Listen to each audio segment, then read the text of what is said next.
मलिका furniture, मियारी furniture का दूसरा नाम मलिका फर्नीचर। बरस बरस से आपकी खिदमत करने वाली शख्सियत फारूक अशरफ की पेशकश मियारी, आला और बेहतरीन क्वालिटी का हस्ब इस्तिताअत भी जहेज का मुकम्मल फर्नीचर सेट 20 साल वारंटी कार्ड के साथ हासिल कीजिए।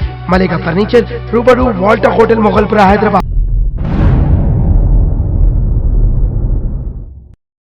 शहर हैदराबाद में होने वाले 2 रोज़ा ख़वातीन कॉन्फ्रेंस की तैयारियों का लिया गया जायज़ा। कुल हिंद मजलिस इत्तेहादुल मुस्लिमीन के रुकन असम्बली हल्के बहादुरपुरा मोहम्मद मौज़म खान ने ओहदेदारों के साथ तफसीली से ईदगाह का दौरा किया और जारी इंतजामात का भी जायज़ा लिया। ओहदेदारों को हिदायत दी कि क़ब्ल अज़ वक्त तमाम तर इंतजामात मुकम्मिल करें। ओहदेदारों ने रुकन असम्बली को दिया तयक़ुन। इस मौके पर दीगर भी मौजूद थे। Bureau report INDtoday.com।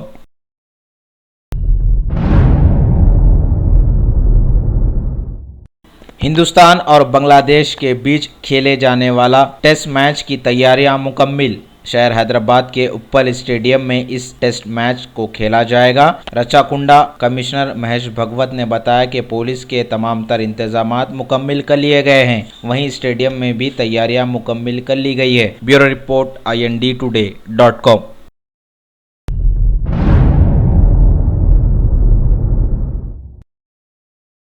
एक खतरनाक आदि सारिक गिरफ्तार। मैलारदेपल्ली और CCS पुलिस की मुश्तरका कार्रवाई में एक खतरनाक आदि सारिक को पुलिस ने गिरफ्तार कर लिया। इस पर इल्ज़ाम है कि मंसूबे के तहत रातों में सरखे की वारदातों को अंजाम दिया करता था। पुलिस ने शिकायत के तहत कार्रवाई करते हुए इसे गिरफ्तार करते हुए मीडिया के रूबरू पेश किया और इसे अदालती तहवील में दे दिया। इसके कब्जे से सोने व चांदी के जेवरात को पुलिस ने बरामद कर लिया। इस पर कई मुकदमात दर्ज है। इम्कान है कि इसे PD एक्ट लगाया जाएगा। मजीद इसकी तहकीकात जारी है। मीडिया से बातचीत करते हुए assistant commissioner of police Shamshabad Ganga Reddy ने बताया। Bureau report INDtoday.com।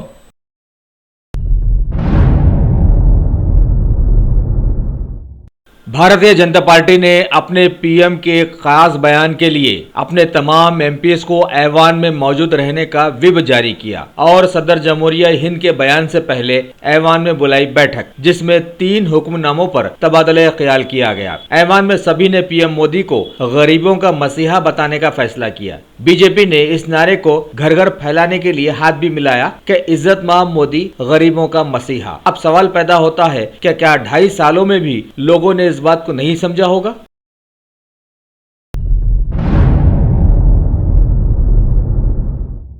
Waste Bengal की TMC हुकूमत ने ऐवान के बाहर स्टेट फंडिंग के तहत सरकार पर रकम जारी करने का मुद्दा उठाया और कुछ बैनर्स के साथ मुजाहरा पेश किया। बैनर्स में लिखा था, सरकार इंतखाबात का तरीका तय करे और रुपया बहम पहुंचाए।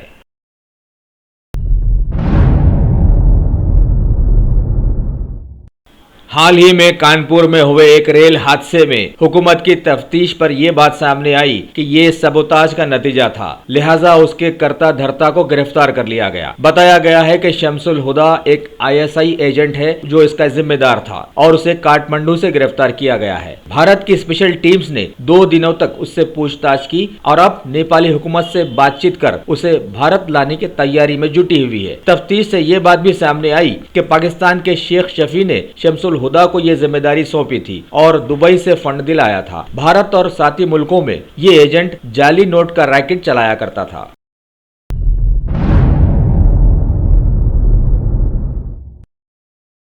जम्मू कश्मीर में काफी दिनों तक खराब हालात चलने के बाद अभी कुछ भलाई आई ही थी कि अभी खबर है कि पठानकोट में आज सिक्योरिटी फोर्सेस के हाथों एक दहशतगर्द मारा गया है। सवाल पैदा होता है कि घुसपैठी आकर इतने हरकत में क्यों है। इस बारे में हमें जहन जुड़ाकर सोचना चाहिए।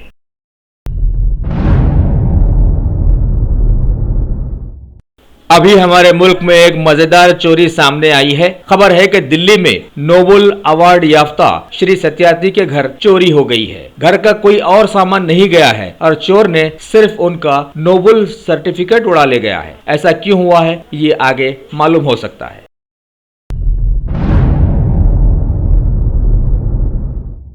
शीना बोरा मर्डर केस में महाराष्ट्र पुलिस की स्पेशल टीम ने रिटायर्ड डीजी राकेश मारिया से काफी देर तक पूछताछ की। सीबीआई के डायरेक्टर की मौजूदगी में उनका बयान रिकॉर्ड कर लिया गया है। अब देखना है कि आगे क्या फैसला लिया जाता है।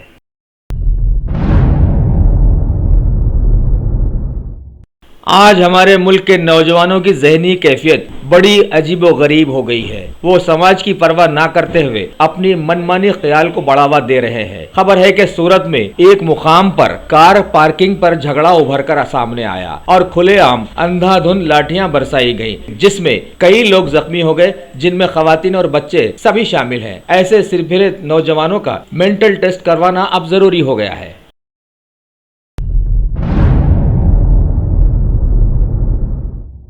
भटिंडा केस में फॉरेंसिक जांच की रिपोर्ट आने के बाद पता चला कि वो धमाके आरडीएक्स के नहीं थे और वो दोहरे धमाकों में अमोनियम नाइट्रेट का इस्तेमाल किया गया था, जो कि मानसा शहर से खरीदा गया। 31 जनवरी को ये धमाके हुए थे, जिसमें 6 लोग मारे गए थे। पुलिस को हमेशा की तरह इसमें शक टेररिज्म का लगा हुआ है।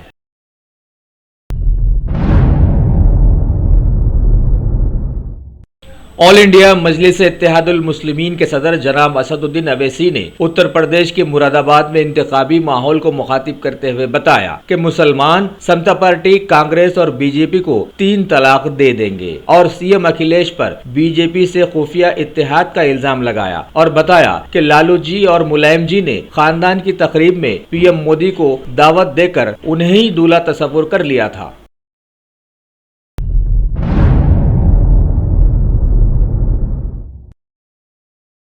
हाल ही में मुल्क की सिक्योरिटी फोर्सेस के सरकार के खिलाफ कई वायरल वीडियोस के बाद अब खबर आई है कि सीआरपीएफ के 59 जवान मुगल सराय में अपने ऑफिसर्स को बिना बताए छुट्टी पर चले गए हैं। श्रीनगर में 6 महीनों की ट्रेनिंग के बाद वो वापस लौट रहे थे।